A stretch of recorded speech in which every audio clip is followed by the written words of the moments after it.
बात निकाय चुनाव की करते हैं। आपको बता दें, निकाय चुनाव के पहले चरण का चुनाव संपन्न हो चुका है, वोटिंग हो चुकी है, लेकिन कम वोटिंग हुई, जिसके चलते सियासी टेंशन बढ़ गई है। 133 निकायों में 61% तक वोटिंग हुई है। सभी पार्टियों का कैलकुलेशन इसके चलते बिगड़ गया है। ग्वालियर में सबसे कम 49% वोटिंग हुई। बता दें आपको, पिछली बार की अपेक्षा इस बार करीब 9.41% वोट कम पड़े हैं। भोपाल में 51.60% मतदान हुआ है। पिछली बार के मुकाबले 4% कम है। हालांकि 17 जुलाई को पहले चरण के मतदान का रिजल्ट आएगा। आपको जानकारी दे दें कि पहले चरण का मतदान संपन्न हो चुका है। वोटिंग परसेंटेज पिछली बार की अपेक्षा कम रहा, जिसके चलते सियासी टेंशन बढ़ गई है। पार्टियों का गणित जो है वो गड़बड़ा गया है।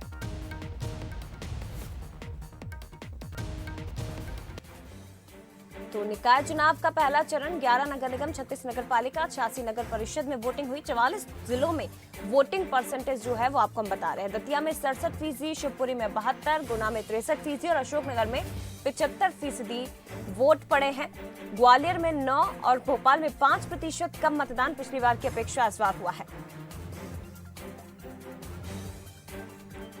तो आपको बता दें, वोटिंग परसेंटेज कम हुआ है, लेकिन इसके मायने क्या हैं वो भी हम आपको बताएंगे कि आखिर कम वोटिंग परसेंटेज के मायने क्या निकाले जाएं, क्यों आखिर वोटिंग परसेंटेज कम रहा। कम वोटिंग की स्थिति में नजदीकी मुकाबला रहता है। हार जीत का अंतर दोनों ही प्रत्याशियों के बीच बेहद कम होता है और ऐसे में अंतर कम होने से परिणाम कुछ भी हो सकते हैं, कोई भी स्थिति निर्मित हो सकती है। 1.5 दशक में पहली बार लोगों में उत्साह कम दिखाई दिया। प्रत्याशियों के प्रचार का असर मतदान पर नजर नहीं आया। जोर शोर से प्रचार हुआ था, लेकिन स्थिति वैसी नहीं बनी जैसी पार्टियां उम्मीद कर रही थी।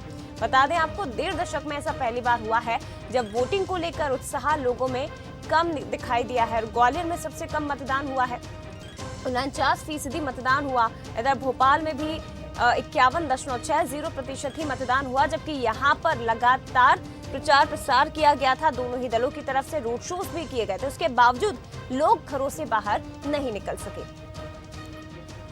वोटिंग परसेंटेज क्यों रहा, आखिर क्या क्या कारण मानते हैं? क्या जनप्रतिनिधियों से जनता का विश्वास उठ गया है?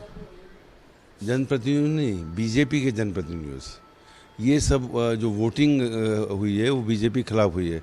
जो लोग नहीं गए, जो कम हुआ है, वो बीजेपी को वोट नहीं देना चाहते तो घर बैठे रहे, और जो देना चाहते थे, हटाना चाहते थे, वो गए वोट डालने के लिए। इसलिए कम परसेंटेज है। और ये ही कम परसेंटेज बता रहा है कि कांग्रेस की 11 की 11 सीटें क्लियर है। चलिए, दावे तो किए जा रहे हैं, लेकिन आखिर क्यों मतदाता घरों से बाहर नहीं निकले और इस कम वोटिंग परसेंटेज के मायने क्या है, ये हम समझेंगे। हमारे साथ न्यूज़ हेड शरद द्विवेदी जी फोन लाइन पर जुड़ गए हैं। सर, दावे तो किए जा रहे हैं कि हमारी पार्टी जीतेगी इन चुनावों में, लेकिन आपसे समझना चाहेंगे कि आखिर इतने प्रचार प्रसार के बावजूद मतदाता क्यों नहीं वोट करने पहुंचे, और इसके साथ ही ये भी सर कि कम वोटिंग परसेंटेज के आखिर मायने क्या निकाले जा सकते हैं? देखिए, ये को लेकर कितनी भी अटकलबाजी की जाए, लेकिन नतीजों तक रुकना चाहिए, क्योंकि जो वस्तु स्थिति है वो हमें नतीजों से ही पता चलेगी। हाँ, इतना जरूर है कि चुनाव को लेकर जिस उत्साह की अपेक्षा मतदाताओं से थी, वो उत्साह मतदाताओं में नजर नहीं आया। और राजधानी भोपाल में और मध्य प्रदेश के उन क्षेत्रों में जहाँ पहले चरण के लिए निकाय चुनाव हुए हैं महापौर के लिए, वहां हमने देखा कि 3 बजे के बाद मतदान केंद्र सूने पड़े थे जी। यानी जो भी पोलिंग टर्नआउट था वो फर्स्ट हाफ में सबसे अधिक शुरू हुआ शुरुआत से लेकर, और इसकी गति दोपहर बाद से जो सुस्त होनी शुरू हुई तो फिर ये आगे नहीं बढ़ पाया। अब इसकी वजह 2-3 है। दोनों ही पार्टियों के जो कार्यकर्ता हैं, क्या वो अपने मतदाताओं को, अपने समर्थन समूह को निकाल पाने में घरों से कामयाब नहीं रहे? ये किसी एक पार्टी की बात नहीं है, ये बात दोनों पार्टियों के लिए है।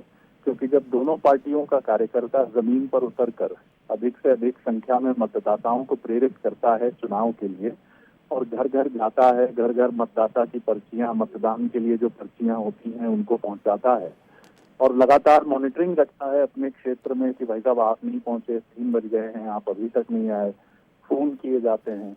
और हमने ये भी देखा है कि ये परंपरा बड़ी सघन रूप से रही है और भारतीय जनता पार्टी में विशेष रूप से रही है।